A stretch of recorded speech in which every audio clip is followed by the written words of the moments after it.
How did Adolf Hitler, a tyrant who orchestrated one of the largest genocides in human history, rise to power in a democratic country? The story begins at the end of World War I. With the successful Allied advance in 1918, Germany realized the war was unwinnable and signed an armistice ending the fighting. As its imperial government collapsed, civil unrest and worker strikes spread across the nation. Fearing a communist revolution, major parties joined to suppress the uprisings, establishing the parliamentary Weimar Republic. One of the new government's first tasks was implementing the peace treaty imposed by the Allies. In addition to losing over a tenth of its territory and dismantling its army, Germany had to accept full responsibility for the war and pay reparations, debilitating its already weakened economy. All this was seen as a humiliation by many nationalists and veterans. They wrongly believed the war could have been won if the army hadn't been betrayed by politicians and protesters. For Hitler, these views became obsession, and his bigotry and paranoid delusions led him to pin the blame on Jews. His words found resonance in a society with many anti-Semitic people. By this time, hundreds of thousands of Jews had integrated into German society, but many Germans continued to perceive them as outsiders. After World War I, Jewish success led to ungrounded accusations of subversion and war profiteering. It cannot be stressed enough that these conspiracy theories were born out of fear, anger, and bigotry, not fact. Nonetheless, Hitler found success with them. When he joined a small nationalist political party, his manipulative public speaking launched him into its leadership and drew increasingly larger crowds. Combining anti-Semitism with populist resentment, the Nazis denounced both communism and capitalism as international Jewish conspiracies to destroy Germany. The Nazi Party was not initially popular. After they made an unsuccessful attempt at overthrowing the government, the party was banned, and Hitler jailed for treason.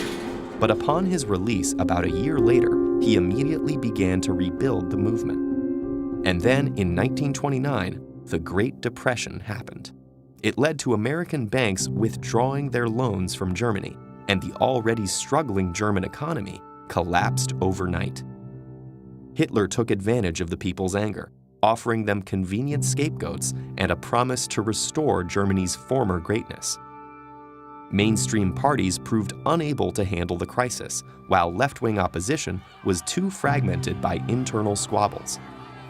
And so, some of the frustrated public flocked to the Nazis, increasing their parliamentary votes from under 3% to over 18% in just 2 years. In 1932, Hitler ran for president, losing the election to decorated war hero General von Hindenburg. But with 36% of the vote, Hitler had demonstrated the extent of his support.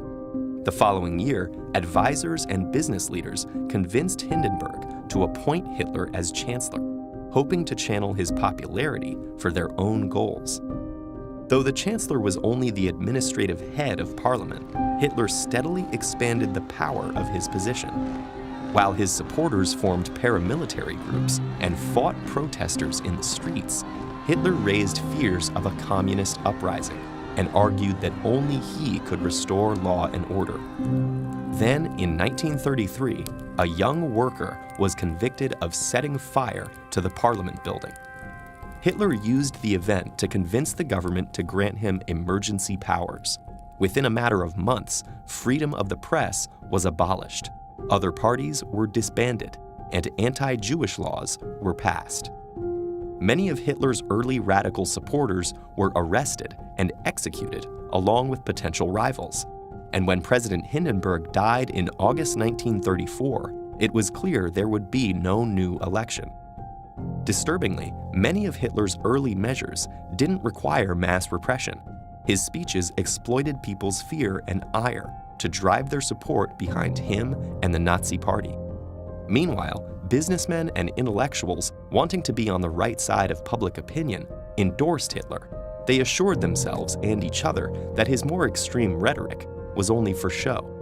Decades later, Hitler's rise remains a warning of how fragile democratic institutions can be in the face of angry crowds and a leader willing to feed their anger and exploit their fears.